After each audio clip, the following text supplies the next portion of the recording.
प्यारे बहनों और भाइयों, मेरा नमस्कार स्वीकारो। देखिए, आज हम आपके लिए बता रहे हैं कि जिसको आत्मज्ञान हो जाता है उसकी क्या पहचान होती है। तो देखिए, आत्मज्ञान में एक ही बात है, जिसको आत्म साक्षात्कार हो गया है प्रकाश रूप में,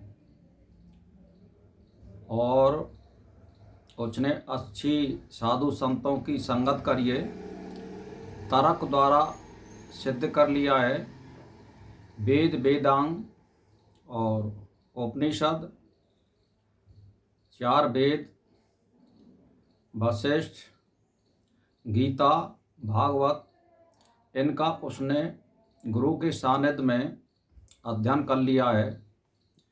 और तर्क वितर्कों से उसको ये सिद्ध हो गया है कि आत्मा क्या है और अनात्मा क्या है। उसको किसी उदाहरण देने की ज़रूरत नहीं पड़ती है, और वो बेमतलब है।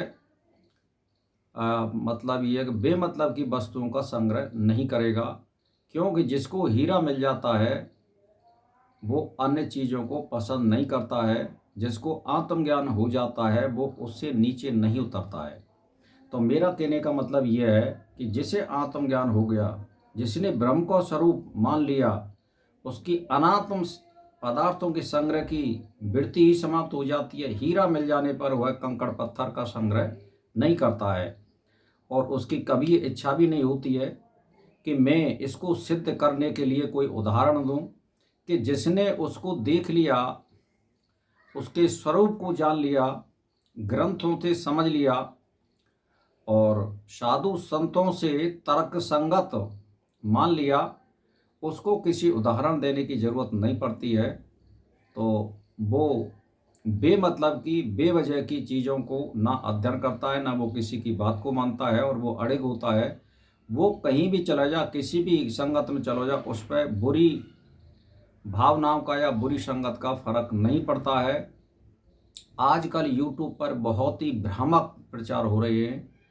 जो गलत है उसको सिद्ध किया जा रहा है कि ये सही है, और वेद के मार्ग का कोई ना के बराबर प्रचार हो रहा है, और हो रहा है तो उसको मानने वाले नहीं है। यानी सत्य मार्ग को मानने वाले 10% ही मान के चलिए, 90% तो जो है बहुत भ्रामक प्रचारों में बह रहे हैं। एक राधा स्वामी है, जैसे रामपाल जी हैं, इधर तुम्हारे निरंकारी हैं, और बहुत से मतलब मत मतांतर चल रहे हैं जो अपने को सर्वोपर बता रहे हैं।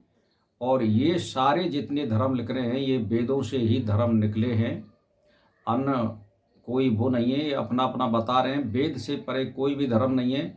वेद में सत्य मार्ग है, और यहाँ पर कोई कहने का मतलब ये है कि सब चीज़ की छूट दी गई है। हुक्का की, पानी की, लहसुन की, प्याज की, मीट की, सब कुछ खाइए, बस हमारे तो धर्म को मानिए। वेद में ऐसा नहीं है। आपको यम और नियम का पालन करना पड़ेगा, और यम नियम का पालन करने पर सत्य का मार्ग आ जाता है। यम नियम में 5-5 नियम होते हैं, इसीलिए उसमें सारी चीज़ आ जाती है। जैसे अहिंसा है, सत्य है, ब्रह्मचर्य, अस्तेय है। और जब इन चीज़ों को हम मानेंगे तो सत्य के मार्ग पर हम चलने वाले बनेंगे। तो हम बीड़ी, हुक्का या मांस मदिरा का सेवन नहीं कर सकते, धन संग्रह हम नहीं कर सकते। हम परमात्मा के भजन में विश्वास करते हैं और उसी का आलम्बन करते हैं। और कोई आदमी या मनुष्य या स्त्री हमारे पास आती है तो हम सही सलाह देते हैं मार्ग पर चलने के लिए, और सही मार्ग उसको हम दिखलाते हैं। लोग और लाभ से हमें कोई मतलब नहीं होता है। इसीलिए जिसने आत्मा का स्वरूप देख लिया है वो कभी किसी को गलत मार्ग नहीं बता सकता है। और जिन्होंने आत्मा को नहीं जाना है, आत्म साक्षात्कार नहीं किया है, उनके मार्ग का कोई विश्वास करने लायक मार्ग नहीं है।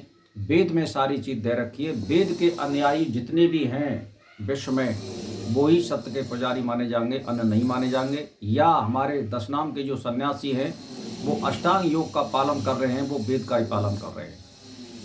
चाहे वो राम को मानो, हनुमान को मानो, कृष्ण को मानो, देवी को मानो, दुर्गा को मानो, अगर वो अष्टांग योग का पालन कर रहे हैं तो वो सत्य का ही मार्ग माना जाएगा और वेद का ही मार्ग माना जाएगा, बशर्ते वो नशेबाजी नहीं करते हों, या कोई व्यसनबाजी नहीं करते हों, और तभी वो सत्य का मार्ग माना जाएगा। अष्टांग योग का मतलब यही होता है। तो भाई और बहनों, मैं तो एक ही बात कहना चाहता हूँ आपसे, सत्य के मार्ग पर चलिए, अपनी आत्मा का अनुभव करिए, आत्म साक्षात्कार करिए, साधना में लगे रहिए, दीर्घकाल और निरंतर फल आपको उत्तम ही मिलेगा। शुभ कर्मों का फल ही आनंद होता है, और आनंद का जो फल होता है वो शुभ होता है, कष्टप्रद नहीं होता है। आरामदायक जिंदगी बिताने के लिए सभी ललायत हैं, चाहे वो इस मनुष्य शरीर में हो या किसी अन्य योनि में हो। सभी प्राणी सुख चाहते हैं, यानी स्वर्ग में चाहते हैं या मुक्ति में चाहते हैं, तो वहाँ भी एक सुख है एक प्रकार का। तो अगर सुख चाहते हैं और आनंद चाहते हैं तो शुभ कर्मों का आलम्बन लीजिए और शुभ कर्म करिए, परमात्मा ध्यान चिंतन में लगे रहिए और फल की इच्छा मत करिए। तो भाई और बहनों, बस मैं तो यही सलाह देता हूँ, आप ईश्वर को मानिए, निरंतर मानिए, और ईश्वर को एक समय पर बांधिए, और एक समय और नियत समय, यानी मतलब ये कि मंत्र की संख्या भी निश्चित होनी चाहिए, और एक ही इष्ट होना चाहिए। बार बार इष्ट नहीं बदला जाता है, मंत्र भी बार बार नहीं बदला जाता है। अगर इस लक्ष्य पर आप चलते हैं और यम नियम का पालन करते हैं तो परमात्मा का साक्षात्कार में भी कोई देरी नहीं होती है कलयुग में, और आपका मार्ग हर तरह से सुलभ होगा और परमात्मा की कृपा होगी। और परमात्मा को ऐसे मानिए कि मैं आपकी शरण में हूँ और आपके सिवाय मेरा कोई नहीं है दुनिया में, तो गति होगी, दुर्गति कभी नहीं होगी। बस इसी के साथ मेरा प्रणाम स्वीकार हो।